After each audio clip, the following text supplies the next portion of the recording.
اللہ اکبر اللہ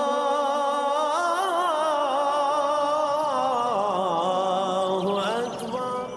اعوذ باللہ من الشیطان الرجیم، بسم اللہ الرحمن الرحیم۔ عزیز ساتھیو السلام علیکم۔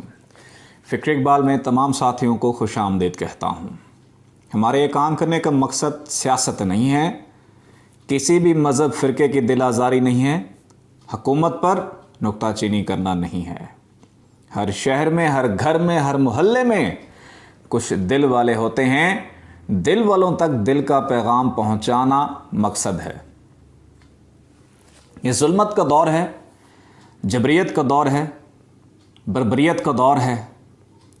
اس دور میں ہر انسان کی تمنا ہے کہ اچھا کام کرے، لیکن اچھا کام سرزد نہیں ہوتا۔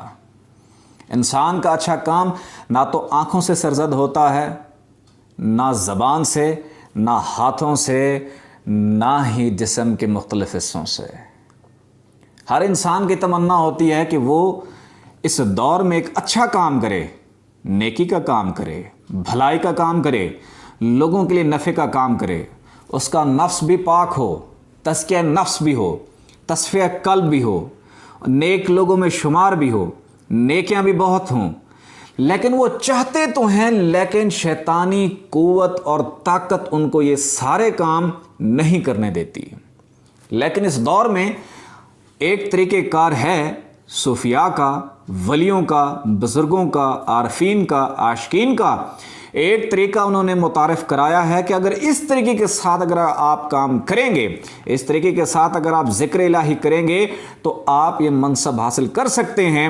آپ کے ہاتھوں سے بھلائی کے کام ہونے ہیں، آپ آنکھوں سے اچھا دیکھیں گے، کانوں سے اچھا سنیں گے، زبان سے اچھا کلام کریں گے، لیکن شرط یہ ہے کہ آپ نے وہ طریقہ اختیار کرنا ہے جو کہ صوفیاء نے بتایا ہے۔ ذکر کا وہ طریقہ کیا ہے جس سے آپ کا نفس بھی پاک ہو، آپ کا تزکیہ نفس بھی ہو، تصفیہ قلب بھی ہو، اور وہ یہ تمام چیزیں جو میں نے بتائیں یہ ساری چیزیں حاصل ہوں؟ تو انہوں نے فرمایا ہے اسم اعظم کا ذکر شروع کر دیں۔ اسم اعظم کیا ہے؟ اللہ تعالیٰ کے 99 نام ہیں، 98 نام صفاتی ہیں، ایک نام ذاتی ہے۔ اب آپ آنکھوں سے دیکھتے ہیں، ہو سکتا ہے بری چیز بھی دیکھ سکتے ہیں، لیکن فرمایا گیا تصور کرنا ہے اسم اعظم کا۔ اسم اعظم کے تصور سے پہلے آپ نے دل کی دھڑکن کو ذکر میں لگانا ہے۔ بہت سی ویڈیوز میں پہلے بتا چکا ہوں ذکر کرنا کیسے ہے۔ دل کی دھڑکن کے ساتھ، اس ٹک ٹک کے ساتھ اللہ اللہ ملانا ہے، ایک ٹک کے ساتھ اللہ، دوسرے کے ساتھ ہو، اللہ ہو، اللہ ہو، اللہ ہو۔ اٹھتے بیٹھتے، کھاتے پیتے، چلتے سوتے لیٹتے، ہر وقت دل کی دھڑکنوں کے ساتھ ذکر کرنا ہے، ذکر الہی کرنا ہے۔ اب اس کے ساتھ آپ کی آہستہ آہستہ دل کی کیفیت بدلنا شروع ہو جائے گی۔ اس کے بعد آپ نے کیا کرنا ہے؟ تصور اسم اعظم، رب کے ذاتی نام کا تصور کرنا ہے۔ ہم اگر کسی بندے کا تصور کرتے ہیں یا دیکھتے ہیں یا متضاد جنس کی طرف دیکھتے ہیں، اس کے جسم پہ اثرات مرتب ہوتے ہیں۔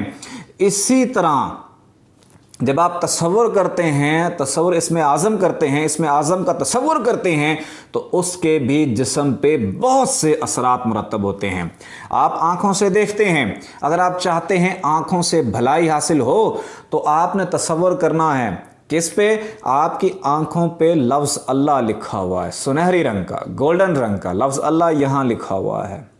پھر آپ نے تصور کرنا ہے ماتھے پہ لکھا ہوا ہے اللہ، اور آپ نے تصور کرنا ہے یہ اللہ آپ کی زبان پہ لکھا ہوا ہے، کلام کرتی ہے۔ آپ دیکھتے ہیں کہ آپ سونگھتے ہیں، یہ جنات کا عالم ہے، یہاں جنات کے مزاج کے مطابق نار ہے، وہ نار سانس کے ذریعے ہمارے اندر بھی جاتی ہے، جس سے وہ شیطانی قوت اور طاقت حاصل ہوتی ہے۔